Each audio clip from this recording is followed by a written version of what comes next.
Kampuni ya Uganda Airlines yali yasaanawo mu mwaka gwa 1999 kyokka yazibwawo mu mwaka gwa 2018-2019 wabula nga alipoota ya ssaabalizi w'ebitabo bya gavumenti y'omwaka gw'ebyensimbi 2020-2021 yalaga nti kampuni eno yakola loosi ya bombi 164.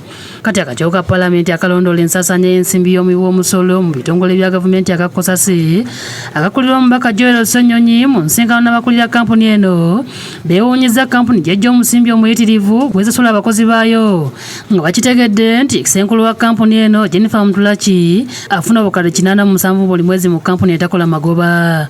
Kitegerekese nga muddirira afuna obukadde 80, akulira ebyensimbi mu kampuni afuna obukadde 73 buli mwezi, ababonga ennyonyi za Airbus bafuna obukadde 60 so nga ababonga ennyonyi za Bombardier bafuna obukadde 5 buli mwezi. Akulira ebya tekinologiya afuna obukadde 45, abakozi b'omu nnyonyi zino kuli abalongoosa bafuna obukadde 4 so nga waliwo badirekita abalala abasasula obukadde 58 buli mwezi. We only are concerned that the airlines, which is not making money, it is making losses, 164 billion per year. I don't know what it will be this time round. This is how we are spending the money. Ababaka beewuunyizza engeri abakozi gye bafunamu omusaala omuyitirivu guno nga kampuni okuva lwe yaddamu okukola teyingizangayo wadde omunwe gw'ennusu okuggyako loosi. What is so even more annoying, despite of this big loss, this burden being pushed to the taxpayers, our employees are walking out with fat bags. Jennifer Mutulaki senkulu wa kampuni eno yeewozezzaako nti omusaala gwe bafuna gwayisibwa olukiiko lwa minisita kiyite cabinet. And we were supposed to benchmark the airlines in the region and also airlines that are flying the type of aircraft we have. And that we did and presented to the board. But you cannot go for benchmarking to consider the salary of a director, the salary of a sweeper, that you need to what are you benchmarking?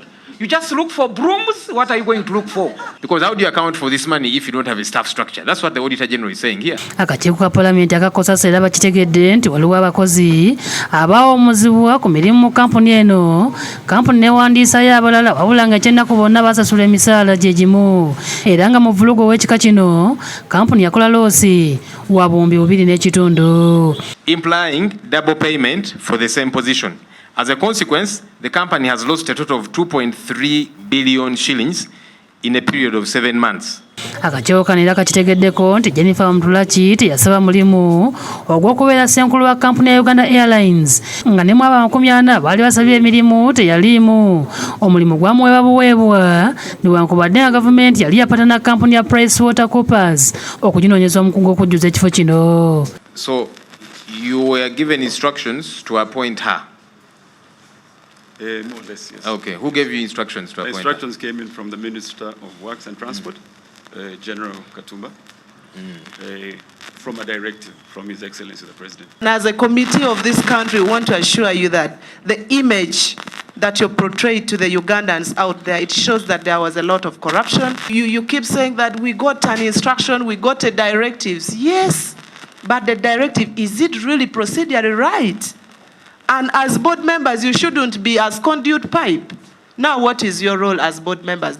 Our friends, the media, to give us just 5 minutes. Download the app on App Store or Google Play Store now. Vision Digital Experience, the future of media.